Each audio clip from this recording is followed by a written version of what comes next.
कठिनाइयाँ परेशानियाँ झेलते हुए एक गांव झारखंड के एक गांव में लिहातू नाम का गांव था जहां उनका जन्म हुआ। उस समय वहां ब्रिटिश शासन चल रहा था, जमींदारों का राज था और इतना जमींदारों द्वारा गरीब किसान भाइयों को परेशान किया जाता था कि वो प्रताड़ित होकर उन्होंने गुलाल किया। गुलाल करने की आवश्यकता इसलिए पड़ी कि खाने के लाले पड़े हुए थे। जमींदारों द्वारा वहाँ के लोगों मजदूर लोगों को काम करने के कोड़े मार करके काम कराया जाता था। ब्रिटिश सरकार का इतना वहाँ हुकूमत चलता था कि बहन बेटियों को जो है रास्ते चलना दुर्भर हो गया। उन्होंने उनके मन में विचार आया, प्रताड़ित होकर के उन्होंने एक गुलाल किया अपने धरती के लिए, जल जंगल ज़मीन के लिए, जो आज तक हम सभी लोग लड़ते चले आ रहे हैं। हमारे लोग अनेकों लोग जो है जल जंगल ज़मीन की लड़ाई लड़ते लड़ते आतंकवादी माओवादी बन गए। उन्हें माओवादी बना दिया गया सरकार को, जबकि ऐसा नहीं था। वो केवल जल जंगल ज़मीन की लड़ाई लड़ते थे। और आज तक हमारा जो ये समाज है, जब से इस सृष्टि का निर्माण हुआ है तब से हमारा समाज आया है और आज तक ये समाज जो है जल जंगल ज़मीन की लड़ाई लड़ रहा है। फिर भी हम आज तक परांगत नहीं पा चुके हैं, हमको परांगत नहीं मिला है। अभी हमारे पूरे कोतवा विधानसभा में जितने भी कंपनियां आई हैं लगातार हमारे किसानों का शोषण कर रहे हैं और हम लोग मुख दर्शन बनकर देख रहे हैं। इतना बड़ा समाज है हमारे इस कोतवा विधानसभा में, लेकिन हम ठंडे बस्ते में बैठे हुए हैं, मतलब एकदम शांत बैठे हुए हैं। नेताओं के चंगुल में फंसे हुए हैं, चाहे वो कांग्रेस के लोग हों चाहे भाजपा के लोग।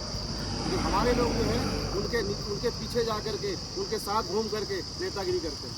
स्वयं नेतागिरी नहीं करते, स्वयं जल जंगल जमीन की लड़ाई नहीं लड़ रहे हैं। कहाँ जाते हैं? नेताओं के पास जाते हैं और जब आपस में बात करना होता है तो एक दूसरे का सर फोड़ देते हैं। ऐसा सही है कि नहीं? बताइए आप लोग। कहाँ कांग्रेस का नेता, भाजपा का नेता, वहाँ जाके नेतागिरी करवाते हैं आप। अब आपका जल जंगल जमीन छिने जा रहा है।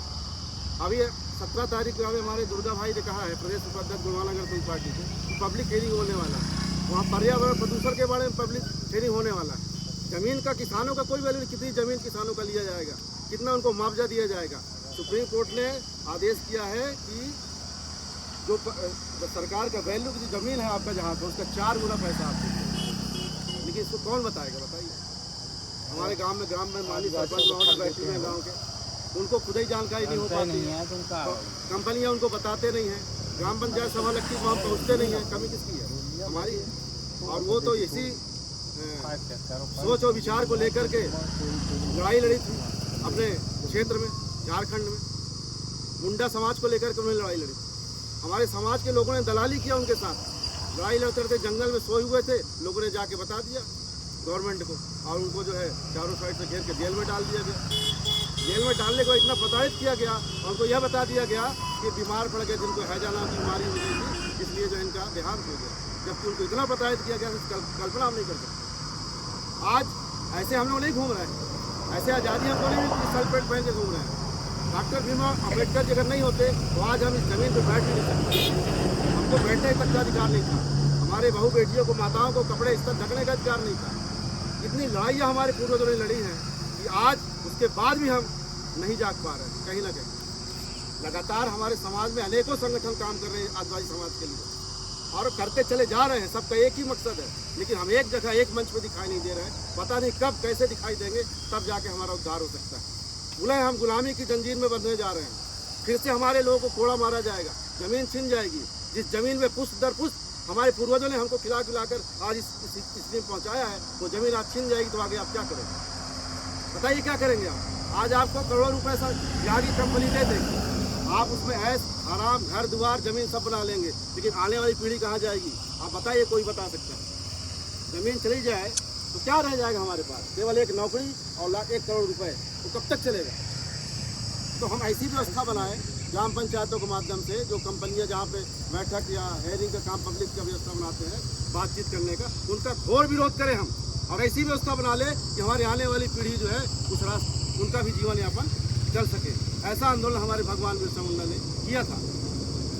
और बस इतना ही मैं बात कहूँगा कि 17 तारीख को पब्लिक हियरिंग बसखली गाँव में होना है, उसका घोर विरोध करना साहब कोई बातचीत नहीं करता। पहले हमारे किसानों का ज़मीन कितना अधिग्रहण किया गया है, कितना उनको मुआवजा मिलेगा, क्या व्यवस्थाएँ दी जाएगी।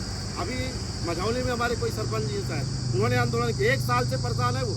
किसके लिए? शिक्षा, स्वास्थ्य और रोड के लिए। और जितनी भी वहाँ पे आसपास जो मकान बनाए गए हैं, उन मकान के माध्यम से इतनी गंदगी हो रही है, वहाँ के लोगों का जीना दुर्भर हो गया। आज वो विवश होकर के आंदोलन कर रहे हैं। 1 साल तक कंपनी का सपोर्ट किया उन्होंने, तो कब तक हम भोले भाले होकर कंपनियों का सहयोग करेंगे? विकास जरूरी है, लेकिन विकास के साथ साथ हमारा विनाश भी हो रहा है, तो विनाश ना होने दें। विकास के साथ साथ हम अपना भी उन्नति कर लें। इतना तो कंपनियों के लोगों से बात कर लें, जो शासन का गाइडलाइन है, उस गाइडलाइन के अनुसार हमको यहाँ पे कंपनियाँ सहयोग प्रदान करें, जिससे हमारे आने वाली पीढ़ी सुरक्षित रहे। बस इतना ही कहकर आप सभी को मैं सेवा जवाब करता हूँ।